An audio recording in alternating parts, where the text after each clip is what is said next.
And for the record as well, I mean, I haven't actually been able to sit down and think about this, but you came from that kind of background, but your horizon became so limited that you were actually deferring to absolute morons.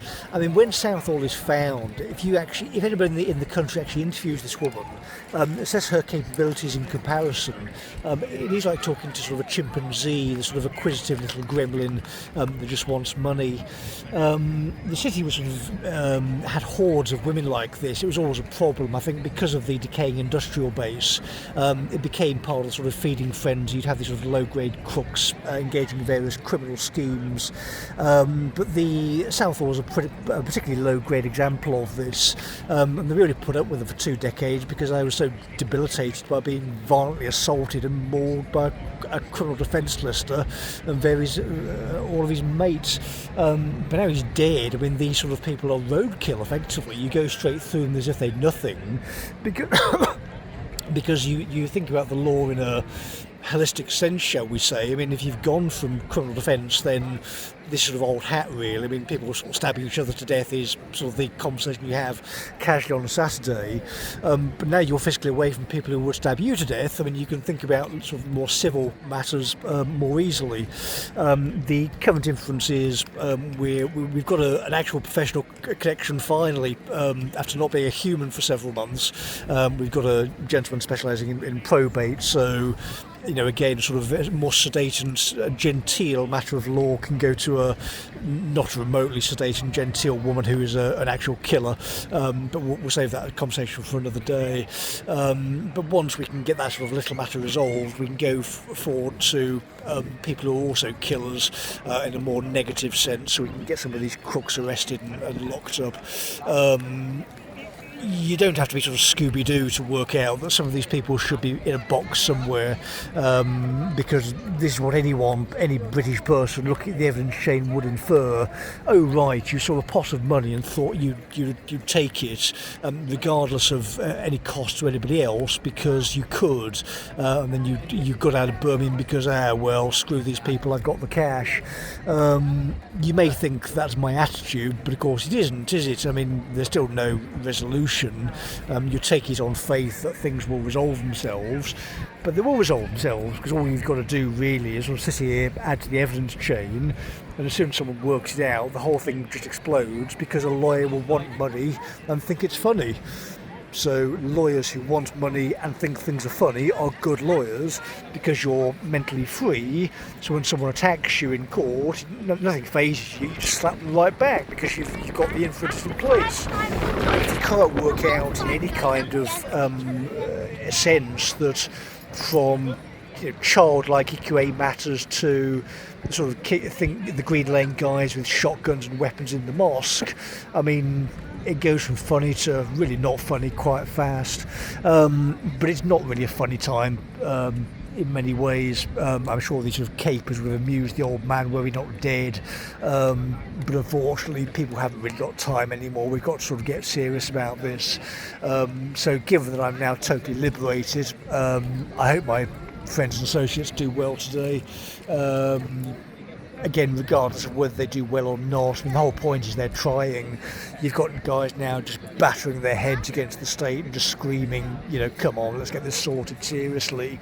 So that if the people in their respective policies don't or can't want to respond, then we only have ourselves to blame. But without a general election, there's not much we can do realistically anyway. But that can be triggered one of two ways. We can just sit here and twiddle our thumbs and live off the fumes and hope that comes soon, or we can cut the king's head off. So we're not really in England at the moment. It's not going to be going back anytime soon, but last time I checked, you could petition the guy. So if you have from November to last year been thwarted by a man whose qualification is saying Dave in a throaty voice, then I don't know. If we can get the guy to Arthur's Seat and have a chat, I mean, I wouldn't just cut his head off. I mean, we are sort of civilised here, but we have to have the conversation about cutting his head off, because we are British and that's what we do. So if he's allowing the country to be invaded and allowing people to sort of attack our children brazenly using the corporate communications of a £5 billion local authority, then he has no actual legitimate authority because he's a security risk, isn't he? Just logically. So if we then can't petition him to say, well, can we have basic internal security that would only logically be dealt with by a general election, then this is a total abdication of responsibility, isn't it? He should be calling it now, and we should be getting organised. But it just because they're getting Birmingham out of the list of potential targets for the inquiry, all it does is just force more pressure into the system. So it's clearly inferred at this point that this is just unresolvable because they're threatening the auditors and they're attacking court officers. So everyone knows the place can't be run. But it's just that because matters are accelerating so fast, it's gone from this inquiry that could be held in central London. If your court officers are going down anyway and sort of saying, well, we'll totally engage with you if you want to actually do something, we're not getting any feedback from Deborah Gentieri, whoever that is, then again it shows again why the city's ungovernable. But it's still darkest before the dawn because it just can't last. I mean,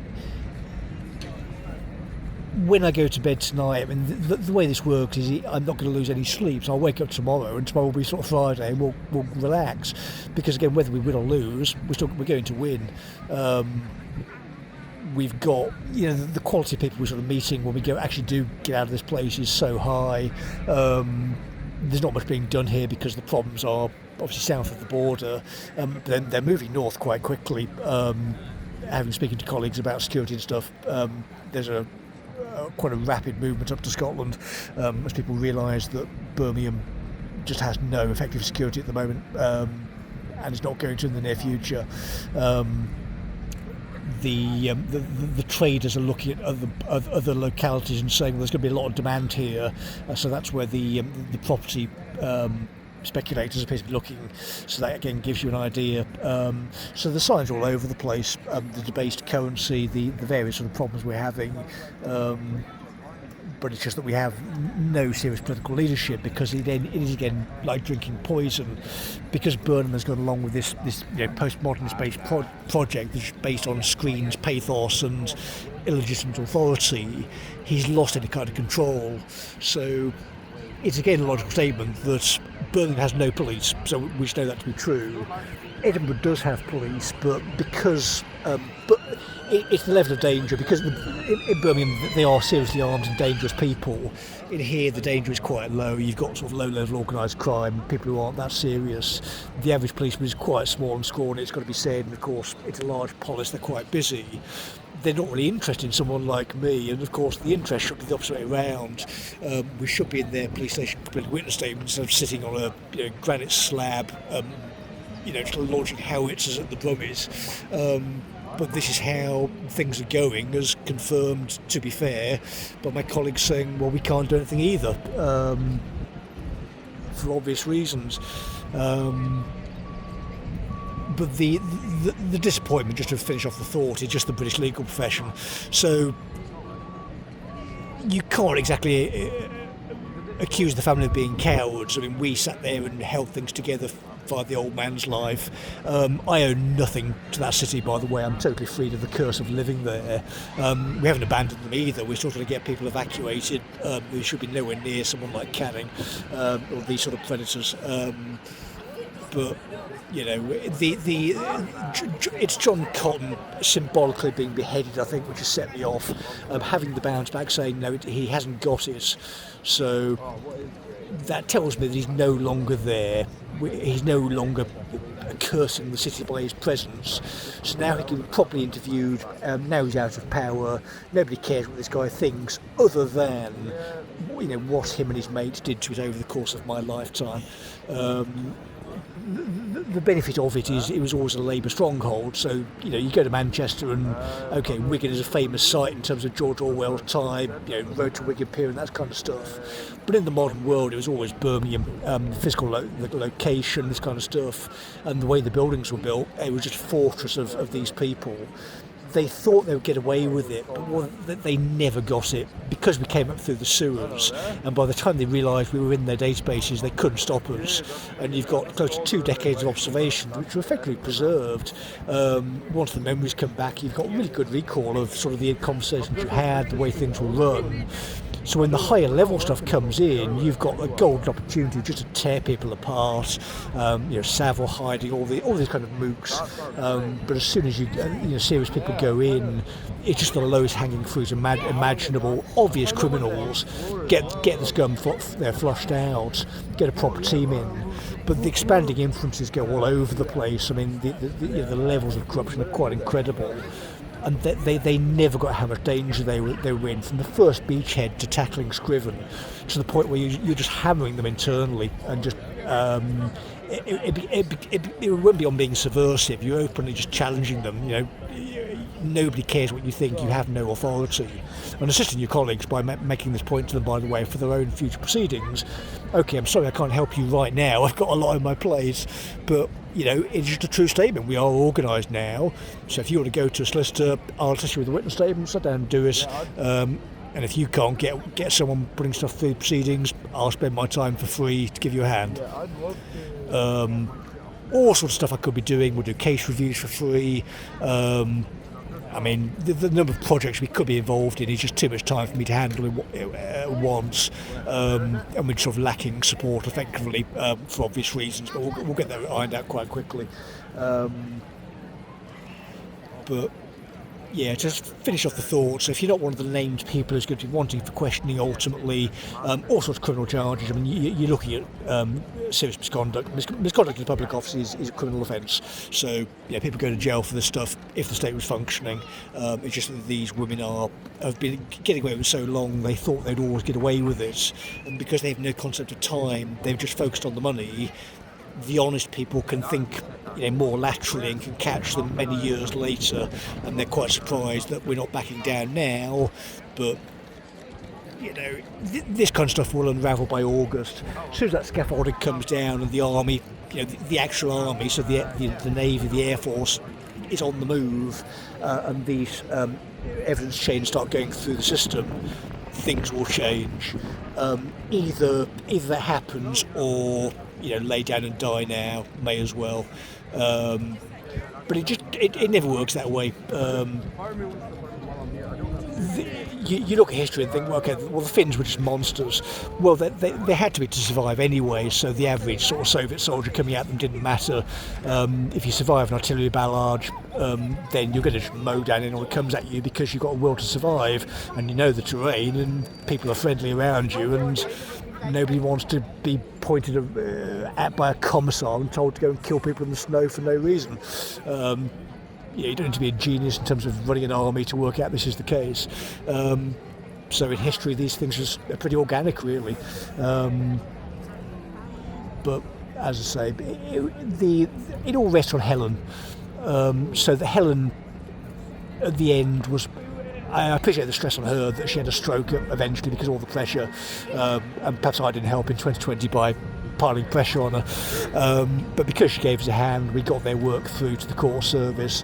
So if they want to come at us now, nobody cares. She's the best expert witness on the planet, and of all the people I can throw money at, she's pretty high on the list. We're already doing it, by the way, but if that's more official, her time is best spent in the court at the moment dealing with this kind of stuff.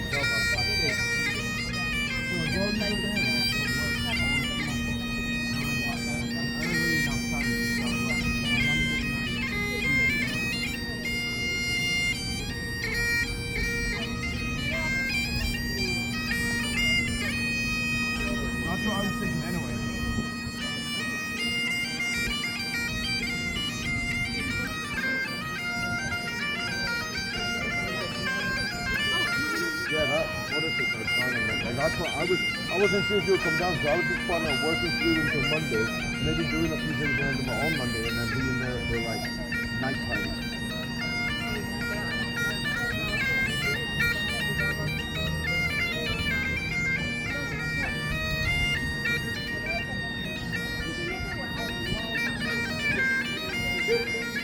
Yeah, I think that's like 500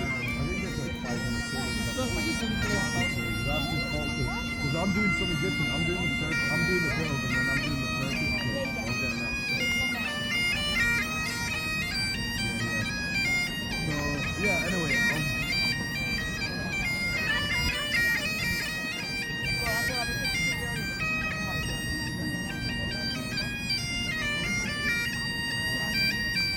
well, we can split the fare of the journey and go down, but if it's close to that, I'm not worried.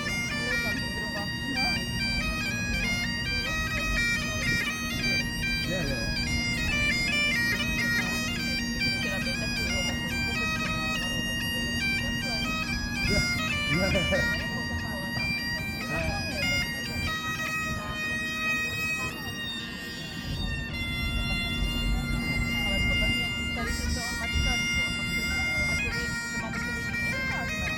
You told me to have this stuff, right? Like, you got it.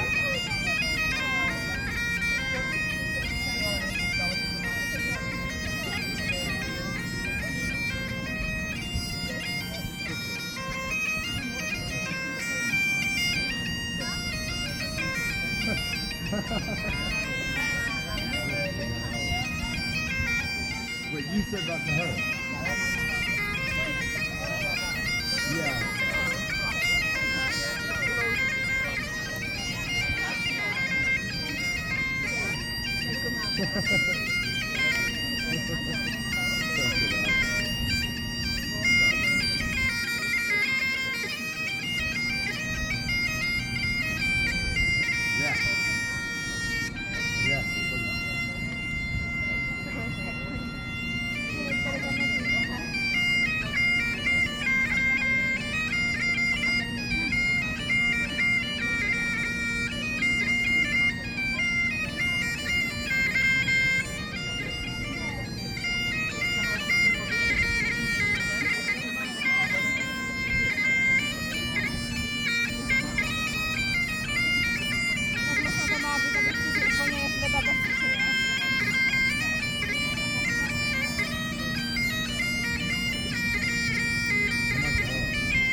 I'm gonna go in the gallery.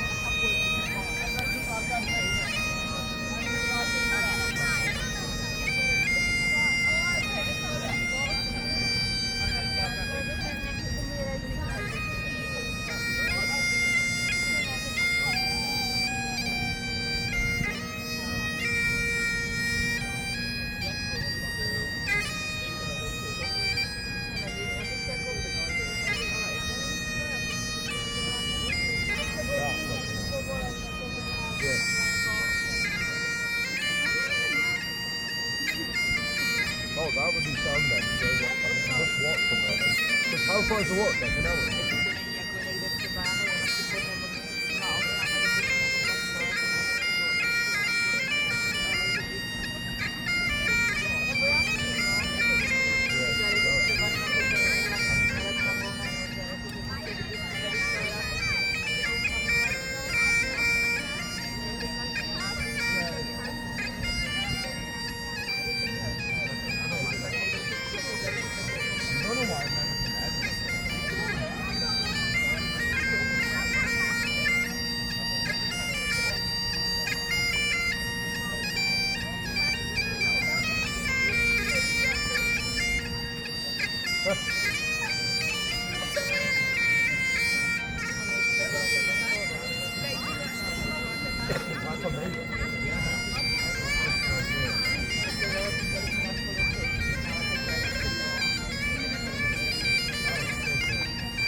It makes sense why I've always hated Scotland being from Aberdeen and living there all the time. Coming to Edinburgh, I'm like,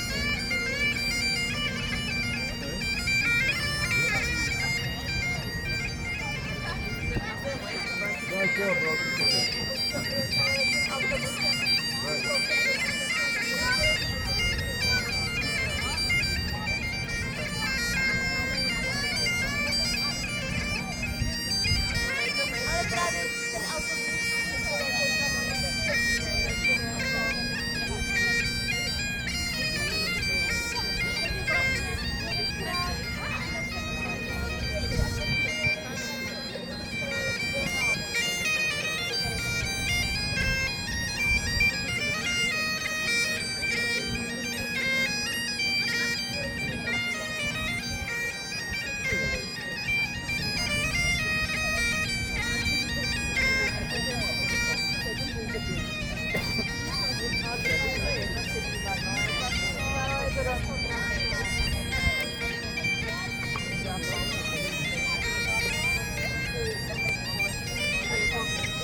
So for my colleagues who say Edinburgh is expensive, I mean, you've got to consider that investing in various things in life can rebound in many ways.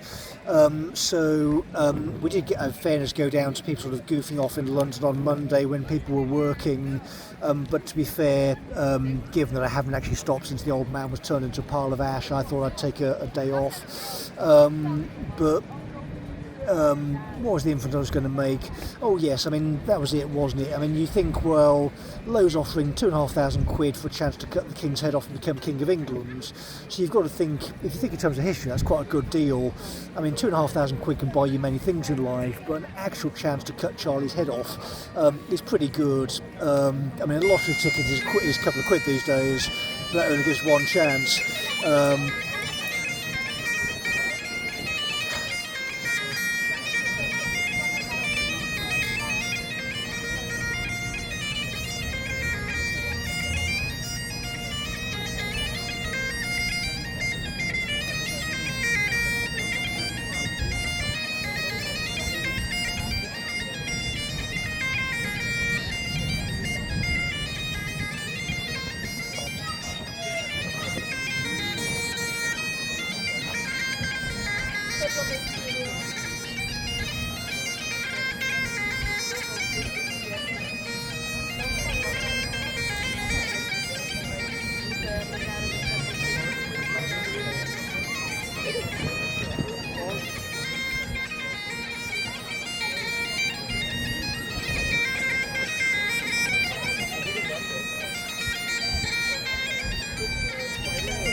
So, as with previous recordings, it should every time be reminded that the bagpipes are, of course, a weapon of war.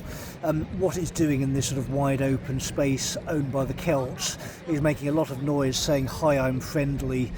So if you are also friendly, you're probably going to feel quite at home, whereas if you're an enemy, you're probably going to be quite spooked because lots of friendlies are around. It's a fairly obvious warfare tactic in this kind of environment, and the sort of reason why the Romans probably looked at the place and thought, actually, we won't bother.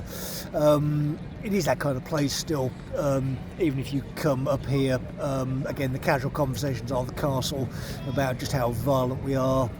So in terms of any kind of credible counter-revolution, you can expect a whole lot of people who have absolutely no problem with beheading problem causes with the large steel crosses, but it can still be purchased for a perfectly reasonable fee from the armoury round the corner.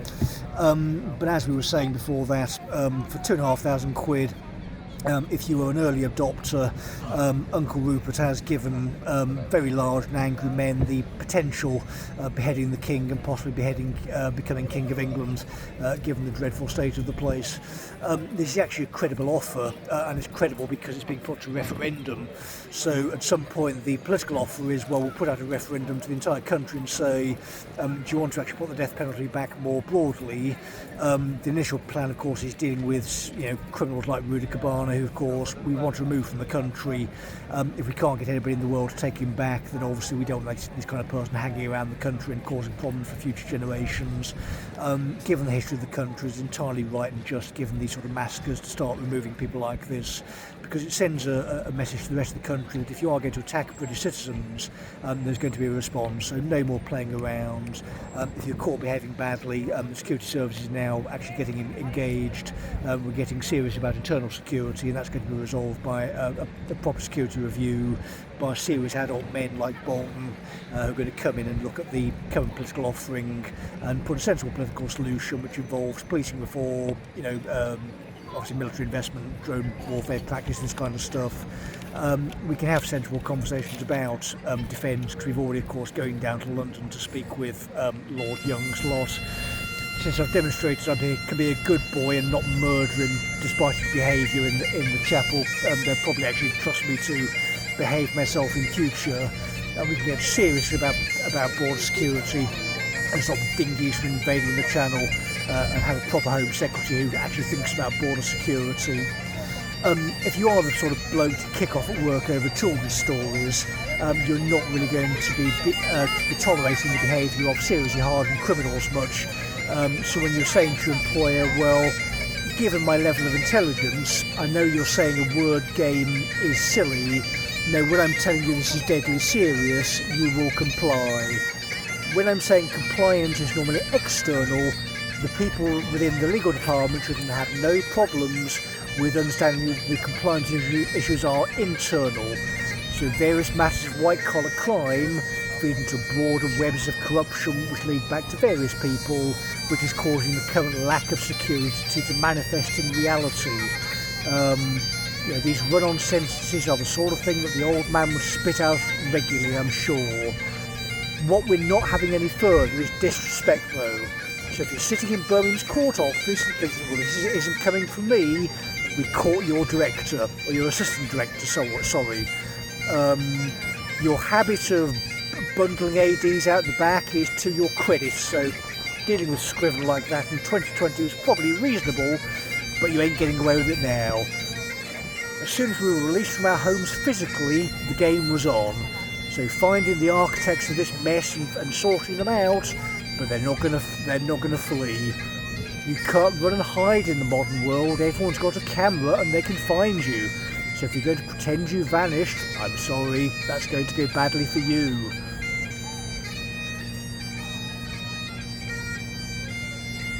So if there is no further communication between here and Birmingham by midday tomorrow, we will take the statement literally. John Cotton has been beheaded because he's not explaining himself to the Scots.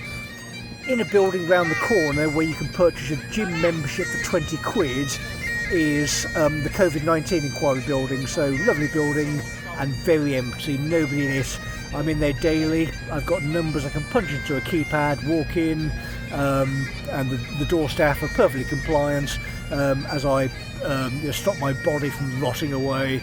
But the rotting away is currently happening in John Cotton's rat-infested city as the sanitation fell apart, the obvious corruption spilled out into the law office, and we're still trying to resolve all sorts of matters between November and now.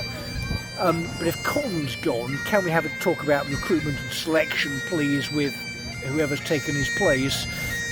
Because I'm not really sure his managing director is a suitable and proper hire to run a polis like that. If you want to run the city, you've got to be pretty strong to deal with the sort of challenges they're facing. The sort of graffiti scrawled on a wall, reflects their internal practice, which you cannot have as a British public body. There's no rational way for that to be happening. So the commissioners need more powers if that's what they're asking for. But the benefit of the McGraths is we don't need it. We have the powers we need. It's called the British criminal justice system, the gears of which will start turning by midday tomorrow. I don't care if it's Friday, get your arse in gear. There's a police station down the way. They can stop hiding behind glass and come and talk to me with a credible solicitor. So we've got probate, where's criminal law?